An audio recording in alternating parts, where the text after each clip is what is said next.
Assalamualaikum warahmatullahi wabarakatuh. Halo, bagaimana kabar kalian? Semoga tetap sehat selalu ya. Pada kali ini kita masih diberi kesempatan oleh Tuhan Yang Maha Esa untuk mencari ilmu pengetahuan. Di sini kita akan belajar mengenai tema 9 Kayanya Negeriku dengan mata pelajaran yaitu IPA. Materinya adalah sumber energi, perubahan energi, dan energi alternatif. Perhatikan penjelasan dari video ini ya, karena seperti biasa, di akhir video nanti akan ada beberapa tugas yang perlu kalian kerjakan. Materi yang akan kita pelajari pada hari ini yaitu mengenai sumber energi, jenis-jenis energi, perubahan bentuk energi, dan energi alternatif. Siapkan diri kalian untuk menerima ilmu yang baru. Sumber energi. Macam-macam sumber energi. Yang pertama yaitu matahari. Matahari merupakan sumber energi terbesar yang ada di muka bumi. Sumber energi panas dari matahari dimanfaatkan untuk mengeringkan pakaian, mengeringkan garam, serta sumber energi cahaya yang dimanfaatkan untuk membantu proses fotosintesis pada tanaman. Selain itu, matahari juga digunakan sebagai pembangkit energi listrik dengan memanfaatkan panel surya. Sumber energi yang kedua yaitu air. Sumber energi ini banyak ditemui di permukaan bumi. Sumber energi ini dimanfaatkan sebagai sumber energi gerak. Contohnya yaitu menggerakkan perahu dan memutar kincir air. Selain itu, air juga digunakan untuk memutar turbin sebagai pembangkit listrik tenaga air. Sumber energi yang ketiga yaitu angin. Angin merupakan sumber energi gerak. Sumber energi gerak ini dimanfaatkan untuk memutar kincir angin, mendorong perahu layar, dan menghasilkan energi listrik. Keempat yaitu biomasa. Biomasa merupakan sumber energi yang berasal dari makhluk hidup, misalnya serbuk kayu, limbah jagung, dan kotoran ternak. Biomasa dapat digunakan untuk menghasilkan energi listrik, pupuk, atau biogas. Kelima yaitu bahan bakar fosil. Bahan bakar fosil merupakan sumber energi kimia yang berasal dari sisa-sisa makhluk hidup yang terkubur jutaan tahun. Contoh bahan bakar fosil yaitu minyak bumi, batu bara, dan gas alam. Materi selanjutnya yaitu mengenai jenis-jenis energi. Ingatkah kalian bahwa pada tema sebelumnya kita telah mempelajari mengenai jenis-jenis energi? Mari kita ulang kembali mengenai jenis-jenis energi. Yang pertama yaitu energi terbarukan atau energi yang dapat diperbaharui. Sumber energi ini merupakan sumber energi yang tidak akan habis meskipun digunakan secara terus-menerus. Sumber energi ini dapat memperbarui diri. Ada pula sumber energi yang bisa diusahakan atau dibuat oleh manusia. Meskipun demikian, kita tetap harus bijak dan hemat dalam menggunakannya. Contohnya adalah matahari, air, angin, tumbuhan, hewan, dan masih banyak lagi. Jenis energi yang kedua yaitu energi yang tidak terbarukan atau energi yang tidak dapat diperbaharui. Sumber energi ini merupakan sumber-sumber energi yang akan habis.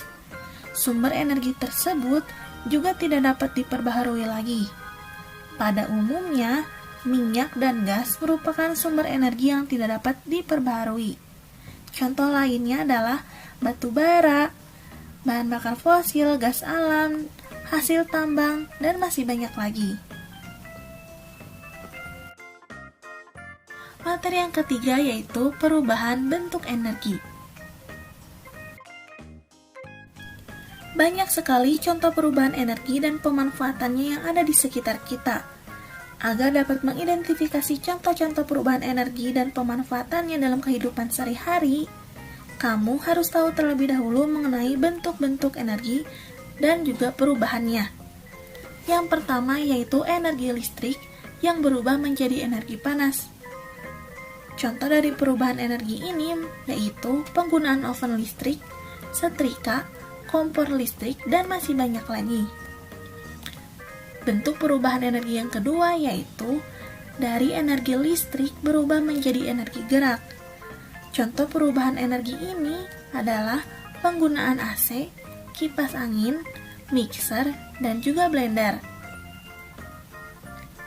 Contoh perubahan bentuk energi yang ketiga adalah energi cahaya yang dapat berubah bentuk menjadi energi listrik. Contohnya yaitu penggunaan panel surya. Keempat adalah perubahan energi gerak menjadi energi listrik. Contohnya yaitu penggunaan turbin untuk pembangkit listrik tenaga air, serta penggunaan turbin untuk menggerakkan kincir angin.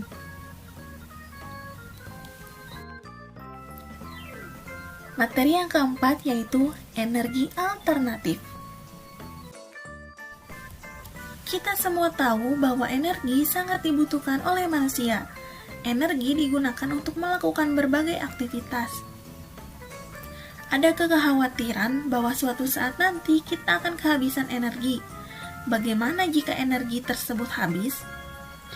Sebelum hal itu terjadi, sudah saatnya kita memikirkan energi alternatif demi kelangsungan hidup manusia. Sumber energi alternatif merupakan sumber energi yang bukan berasal dari sumber energi tradisional, yaitu bahan bakar fosil seperti batu bara, minyak, dan gas alam. Sumber energi alternatif yang dikembangkan saat ini memanfaatkan sumber energi yang tersedia di alam dan tidak akan habis, yaitu yang pertama adalah matahari. Matahari merupakan sumber energi utama di bumi. Hampir semua energi yang berada di bumi berasal dari matahari. Energi panas yang dihasilkan dapat digunakan untuk memanaskan ruangan, memanaskan air, dan keperluan lain. Pada saat ini, sel-sel surya sudah biasa dijumpai di atap-atap rumah, rumah sakit, dan juga hotel-hotel. Kedua yaitu angin. Angin adalah gerakan udara di permukaan bumi yang terjadi karena perbedaan tekanan udara. Angin telah dimanfaatkan sejak dahulu sebagai sumber energi pada perahu layar dan kincir angin tradisional. Saat ini, energi angin digunakan untuk menghasilkan energi melalui alat yang disebut aerogenerator. Yang ketiga yaitu air. Air yang deras merupakan sumber energi gerak.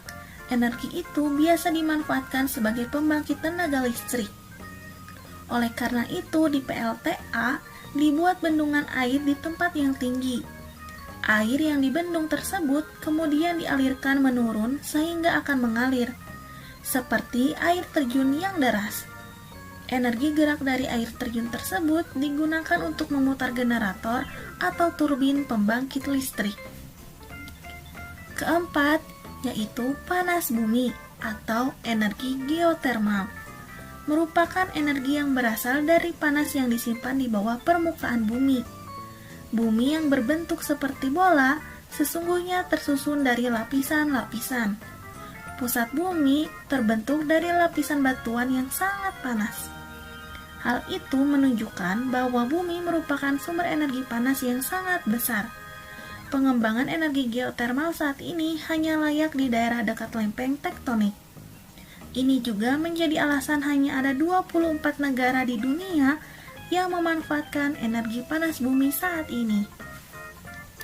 Kelima yaitu gelombang air laut. Gelombang air laut saat memecah di pantai menghasilkan banyak energi. Energi ini dapat diubah menjadi energi listrik. Keenam yaitu bahan bakar bio. Bahan bakar bio merupakan bahan bakar yang berasal dari makhluk hidup, baik hewan maupun tumbuhan. Bahan bakar bio yang berasal dari tumbuhan diantaranya tumbuhan berbiji yang mengandung minyak seperti bunga matahari, jarak, kelapa sawit, kacang tanah, dan kedelai. Bahan bakar tersebut dikenal sebagai biodiesel. Biodiesel dapat digunakan untuk menggantikan solar. singkong, ubi, jagung, dan sagu dapat diubah menjadi bioetanol. Bioetanol dapat menggantikan bensin atau premium. Lalu, bahan bakar bio juga dapat berasal dari kotoran hewan. Bahan bakar tersebut dikenal sebagai biogas. Kotoran hewan yang ada dimasukkan ke dalam ruangan bawah tanah atau lubang. Penguraian kotoran hewan dengan bantuan bakteri akan dihasilkan gas metana yang digunakan sebagai sumber energi panas kompor. Selain itu, bahan bakar ini dapat juga dimanfaatkan untuk bahan bakar kendaraan bermotor. Semoga materi yang disampaikan pada hari ini dapat bermanfaat bagi kalian semua. Tiba saatnya pada pemberian tugas. Kerjakanlah tugas-tugas berikut dengan teliti. Kalian bisa meminta bantuan kepada orang tua ataupun saudara kalian dalam mengisi tugas tersebut. Sekian materi yang disampaikan pada hari ini. Mohon maaf bila ada kesalahan ataupun kekeliruan dalam menyampaikan materi. Jangan lupa untuk like jika kalian menyukai video ini, share ke teman-teman kalian agar teman-teman kalian mendapatkan ilmu yang sama dengan kalian, dan subscribe. Terima kasih. Wassalamualaikum warahmatullahi wabarakatuh.